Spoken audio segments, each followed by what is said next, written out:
When Krishna saw Draupadi in huge trouble in the Dyuta Sabha, why he was waiting for to call him for help only, and only to him in full surrender, rather than directly going to help his pure devotee Draupadi. That is what is expected from a real beloved, right? That when she calls or not, whether she calls or not, if he knows, he should go for her help. Rather than waiting for full and only support from Krishna formality. How to understand Krishna's strict nature? So, it is not Krishna's strict nature. Actually, what happened? We all know Draupadi, she was being pulled by Dushasana.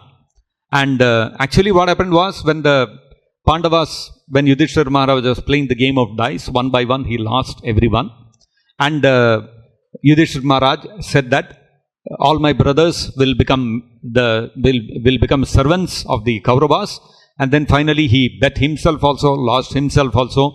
Then he bet Draupadi that if I lose this, then Draupadi will become your maid servant, like that. And finally he lost that also by the cheating of Shakuni. Then Karna, he instigated Duryodhana. That Duryodhana, why don't we use this opportunity? Bring Draupadi here, let us disrobe her in front of everyone, let us humiliate her. It was Karna's idea.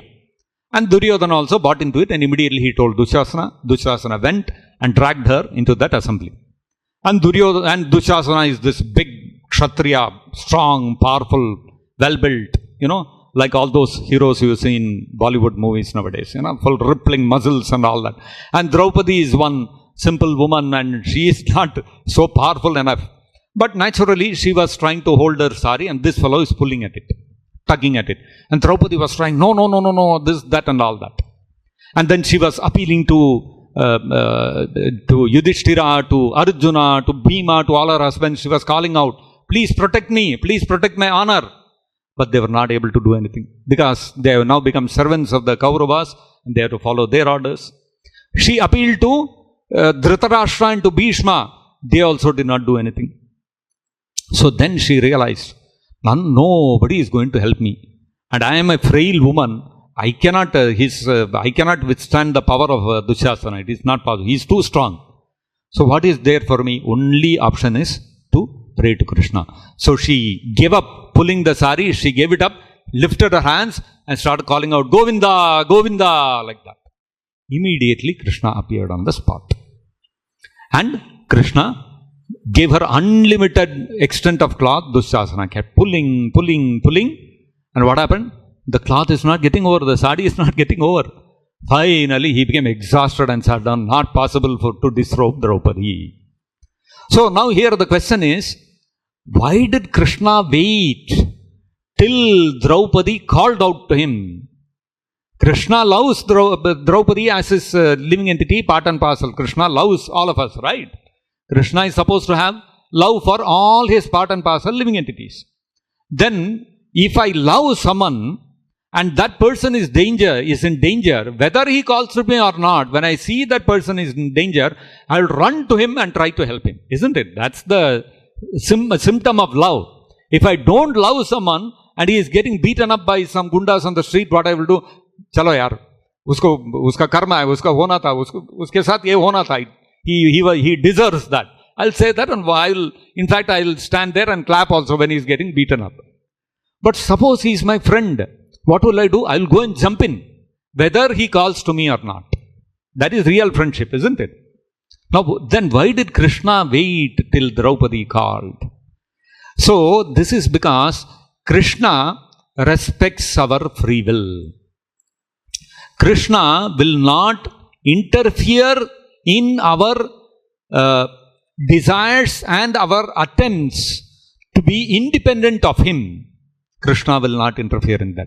Ye yatha mam prapadyante tam stataiva bhajamyam. Krishna says in the Bhagavad Gita that I reciprocate with every living entity in the way they want me to reciprocate with them.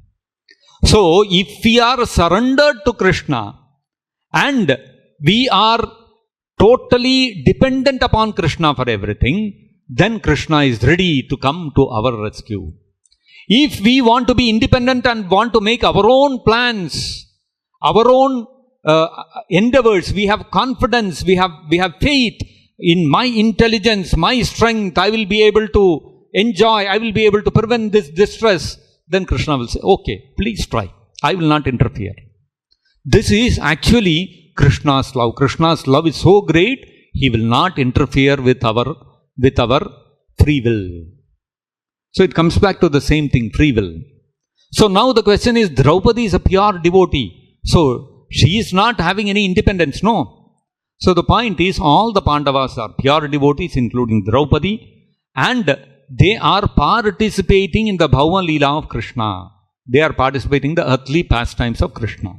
So Draupadi is demonstrating by her example that if we are not fully surrendered to Krishna, then Krishna will not interfere with our decision. But if we fully surrender to Krishna, then Krishna will come and stand there. Then nobody can harm us in any way. This is the example that Draupadi is illustrating by her pastime.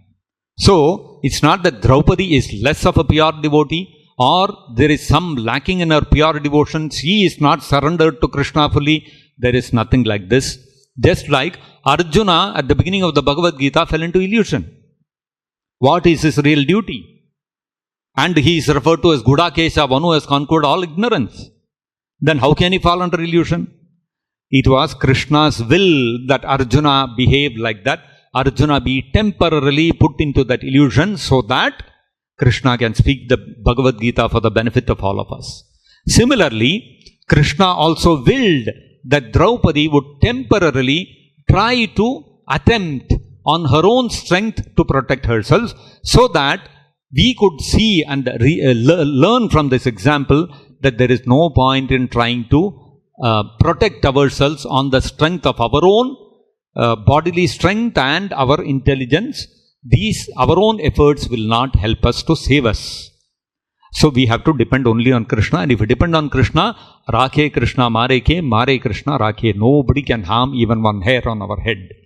This is the lesson that we have to learn from the pastime of Draupadi.